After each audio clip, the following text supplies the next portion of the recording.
The following is brought to you by Sports Radio New York. Join us right now, Eric Kennedy from Big Blue Interactive, coming at BigBlueInteractive.com. Eric, how's it going? Mike Carver, Sports Talk 1240.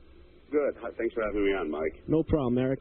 I know last night was a preseason game, but not a lot of good came out of that. Tom Coughlin called it embarrassing. Not the best showing for the Giants last night.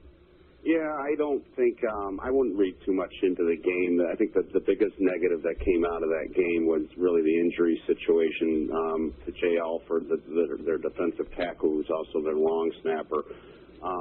The problem with this game, and I worried about it a little bit before the game even started, was they had the Monday night game against Carolina. They had really only had one practice day on Wednesday, and before they had the travel day on Friday, I believe it was, to go out to Chicago. So really, it was a really, really short week for them, and they were out of sync, and I think it showed on the playing field. It really was, a pretty dreadful game, probably one of the worst preseason games I've seen the Giants play in some time. But I really don't put a lot of stock in these games. The one thing that I worry about is the injuries, and the Alford thing was the thing that they came out of there with. That was really the more depressing thing, I think. Yeah, it's never good to come out. The main thing in these preseason games is to get out of there without any injuries. The Giants right now, it seems, on defense especially, they got a lot of injuries here, nagging ones or whatnot early on, whether it's Ross or Pierce or Canty or Webster or Robinson now last night with Are these guys all going to be full strength by opening day? No, I don't think they will. I think really one of the reasons I think the Giants are going to start off a little slowly this year are the nicks on defense, and some of them are a little more than nicks. And then plus when you factor in the wide receiving core's youth and inexperience, I really think that they're really going to be inconsistent probably for the first half of the season. My guess is they'll hit their stride probably around the midway point and then start looking much, much better. But you're right. I mean, especially at defensive tackle, everyone at defensive tackle right now has an injury. They're all, except for the Alford injury, and he may or may not be out for the season. They still don't know that, but it doesn't look good. He's got a partial tear of the ACL, and that's not good, obviously. No. But Fred Robbins is coming off a knee injury. He's starting to play now, but Chris Canty, their big free agent pickup, has a hamstring injury that Tom Coughlin said today that's serious and is actually a bit of a tear. And then Barry Colefield's coming off an injury, and then Rocky Bernard, who they got in free agency too, he's been limited by hamstring injury. So all their defensive tackles really have some sort of an injury situation, and then plus Michael Boley's been out with a hip, and he's going to be suspended the first week as well on top of that. So I really think the defense is going to be really good this year, but I think early on you're going to see some inconsistency because of the injuries. How's the D adjusting to life without Steve Spagnuolo? Well, I think they looked pretty good in week one. I don't think they looked good last night. It's really too early to tell. The players say they like him, but what else are they going to say? I mean, they apparently they lobbied for him, so I think that's a good sign. He's been in Spagnuolo's system, so he knows the ins and outs of that.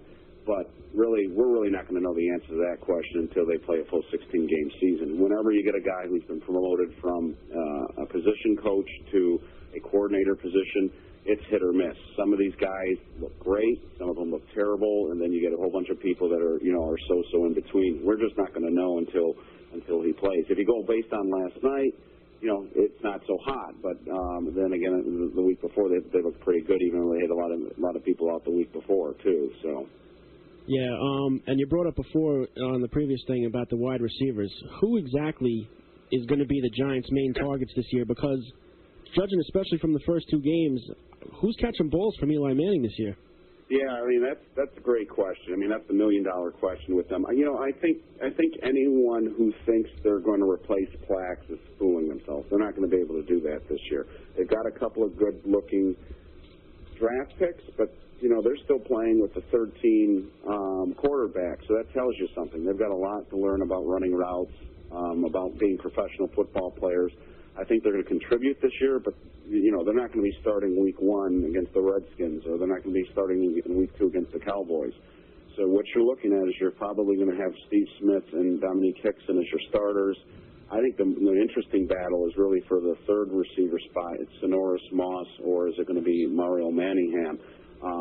Those are the two guys. I mean, I think we know what we've got in Steve Smith. He's going to be a reliable, steady guy. He's probably even going to be an upgrade over Toomer as a starter, because Toomer was really at the end of his career and was really, really slowing down in his last year. Hickson is a big question mark, but I think he's not going to be Toomer, but I think he does enough things that he's going to be steady when occasionally he's going to get deep and make a big play. But it's that third wide receiver that's going to be key for them.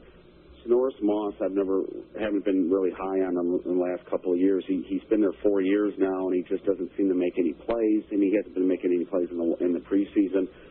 Mario Manningham has a lot of talent. The big question with him has always been is his head. Is he going to be in the right spot at the right time? Does he run the correct routes? Does he read the ball well, read the pre-snaps and read zone versus man coverage and where he's supposed to take his routes? He had a little bit of problem with that against the Panthers. And that's the kind of thing that's, they're going to get into games this year, and the receivers aren't going to be where they're supposed to be just because they are young and they're learning